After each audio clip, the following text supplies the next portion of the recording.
নমস্কার, আমি অঞ্জনা। আজকে আমি চলে এলাম আবারও নতুন একটা ভিডিও নিয়ে। আজকে আমি দেখাবো শীতকাল চলে যাচ্ছে, টমেটোর সিজন শেষ, আর এখন টমেটোটা অনেক সস্তা। তো আর এরপরে গরম পড়ে গেলে টমেটোর দাম অনেক বেড়ে যাবে। তাই কিভাবে টমেটোকে অনেক দিন ধরে প্রিজার্ভ করে রাখবেন, বা আমি এটাকে সস বানিয়ে অনেক দিনের জন্য সংরক্ষণ করে রাখবো, আপনাদেরকে সেই ভিডিওটা শেয়ার করব। তো চলুন ভিডিওটা শুরু করি। তো টমেটো সস করার জন্য প্রথমেই আমি এখানে টমেটো নিয়ে নিয়েছি কিছুটা। বেশ ফ্রেশ দেখে আমি বেছে বেছে বাজার থেকে টমেটো নিয়ে এসেছি, লাল লাল। তো এই টমেটোগুলোকে আমি এরকম দু পিস করে, মাঝখান দিয়ে খালি দু পিস করে ফালা দিয়ে নেব। এরকম দু পিস করে নিলেই হবে। তো এরকম সব কটা টমেটো আমি কেটে নেব।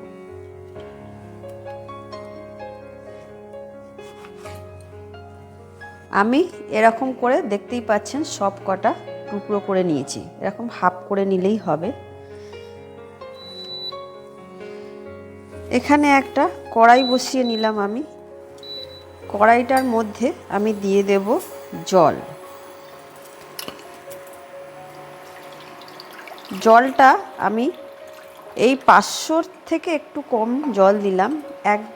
বেশি খুব একটা জল দিতে হবে না, কারণ টমেটো সেদ্ধ হতে বেশি সময় লাগে না।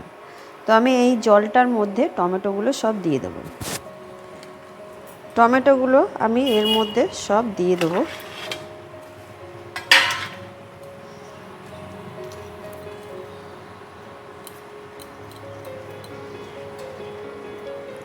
এরকম দিয়ে দিলাম।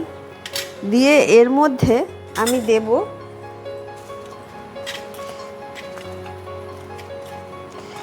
এরকম দু কুচি এরকম ছোট্ট ছোট্ট আদা নিয়েছি, আর 8 থেকে 10 কোয়া রসুন। এই রসুন আর আদা কুচিটাও আমি এর মধ্যে দিয়ে দেব। আর দিয়ে দেবো এরকম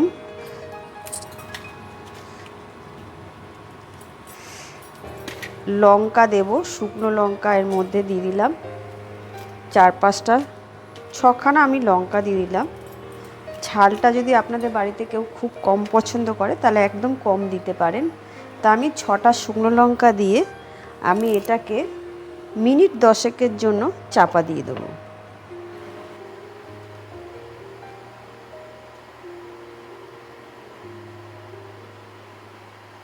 দশ মিনিট প্রায় হয়ে গেছে। তো আমি এবার ঢাকনাটা খুলে নেব। ঢাকনাটা খুলে আমি এবার টমেটোগুলোকে একটা থালায় নিয়ে নেব। জল থেকে এরকম করে ছেঁকে একটা থালায় নিয়ে নিলাম।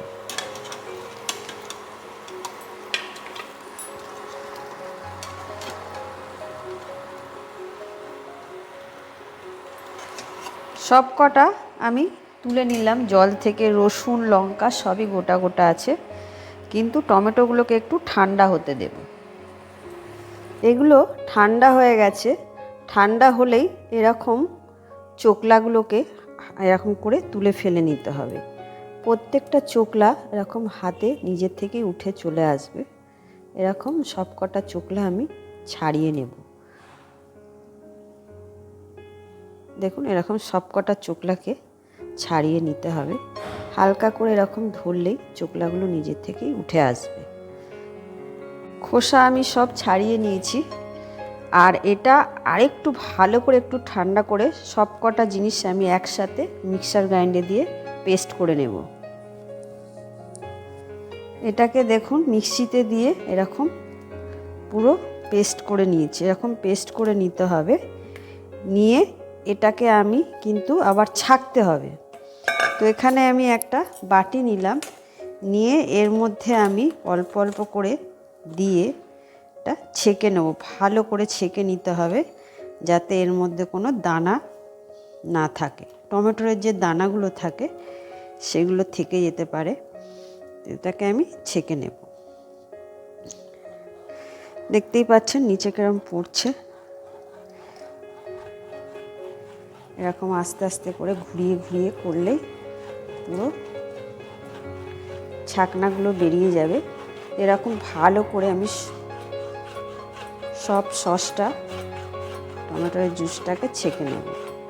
দেখুন কতটা ছাকা হয়ে গেল, আর এরকম ছ্যাঁকড়া বেশি, লঙ্কার দানা আছে, টমেটোরের বীজ আছে, তো এরকম ছেঁকে ছেঁকে আমি ফেলে দেবো। এখানটা দেখুন খুব সুন্দর একদম মিহি করে এটা ছেঁকে নিয়েছি একদম, আর একটাও দানা বা কিছু দেখা যাচ্ছে না। আর এখানে সমস্ত ছেঁকে দেখুন কত বীজ বেরিয়েছে টমেটোরে। তো এখানে আমি একটা কড়াই বসিয়ে নিলাম। আবার কড়াই বসিয়ে এর মধ্যে দেব সামান্য, একদম সামান্য তেল দিতে হবে, তেল বেশি দেওয়ার দরকার নেই। 1 টেবিল চামচ মতো আমি তেল দিয়ে দিলাম 2টো শুকনো লঙ্কা।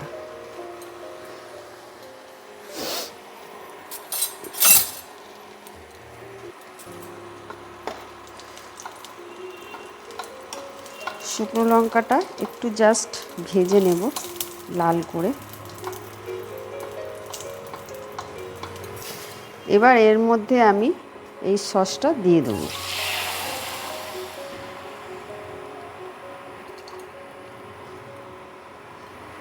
এবার সসটাকে মোটামুটি আমি নাড়িয়ে 10 থেকে 15 মিনিট কিন্তু আমাকে এটা এরকম করে নাড়াতে হবে। তার মাঝে আমি এর মধ্যে আরও কিছু জিনিস দেবো। তো আমি এখন একটু এটা ভালো করে নাড়িয়ে একটু ঘন করে নিই।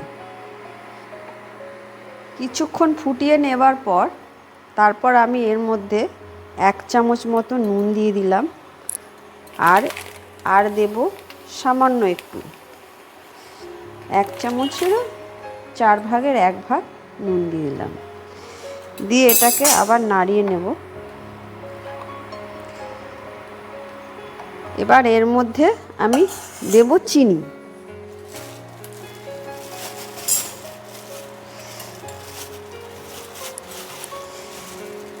যেহেতু মিষ্টি সস, টমেটো সস, তো এরকম আমি ছোট এরকম হাতার মতো 1 হাতা,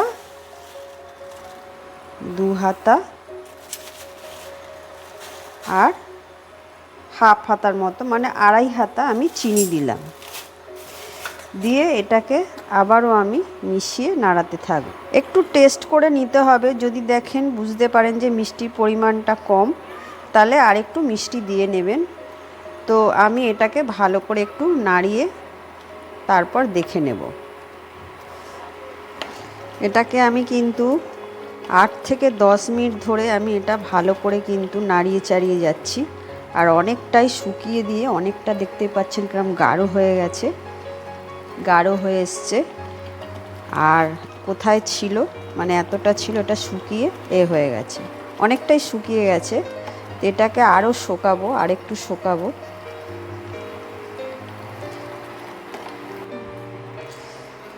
এবার কিন্তু এটা অনেকটাই শুকিয়ে গেছে, মানে অনেকটা এবার গাঢ় হয়ে গেছে। এটাকে ঠান্ডা করলে কিন্তু আরও গাঢ় হয়ে যাবে। তো এর মধ্যে আমি এখন দিয়ে দেবো এরকম সিজিয়ান সস, আমি 1 চামচ, আর দেব এর মধ্যে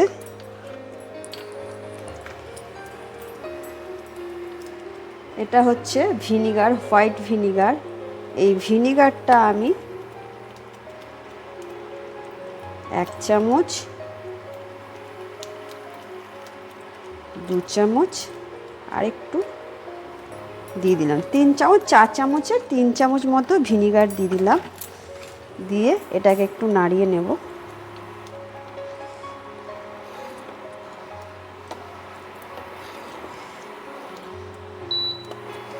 নাড়িয়ে আরেকটু আমি এটাকে জাল দিয়ে নেব, মানে ফুটিয়ে নেব। কতটা ছিল 1 বাটি, দেখুন গাঢ় হয়ে কইটুকু হয়ে গেছে।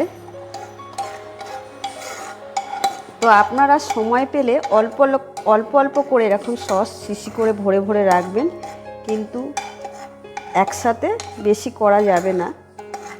তো মাঝে মাঝে সময় পেলে করে করে ফ্রিজে স্টোর করবেন।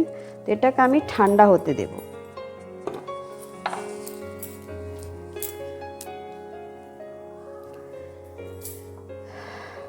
দেখুন ঠান্ডা হয়ে গেছে। এবার আমি এটাকে এরকম একটা জার নিয়েছি, কাঁচের জারেই রাখার চেষ্টা করবেন, যাতে এটা কিন্তু অনেক দিন ভালো থাকবে। আর এটার কালারটা পুরো দোকানের মতো কালার হয়েছে, মানে এত সুন্দর কালার হবে আমি নিজেও ভাবতে পারিনি। আর গাঢ়টা ঘনত্বটা দেখতেই পাচ্ছেন, একদম খুব সুন্দর একটা ঘনত্ব তৈরি হয়েছে। তো এটাকে আমি এবার আস্তে আস্তে এই বয়মে ঢেলে নেব।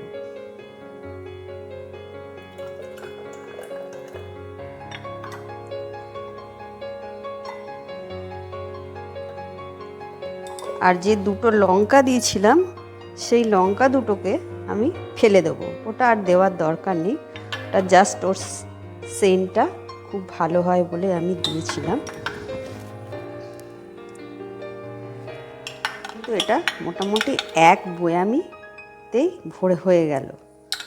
তো এইভাবে আপনারা বাড়িতে ট্রাই করবেন,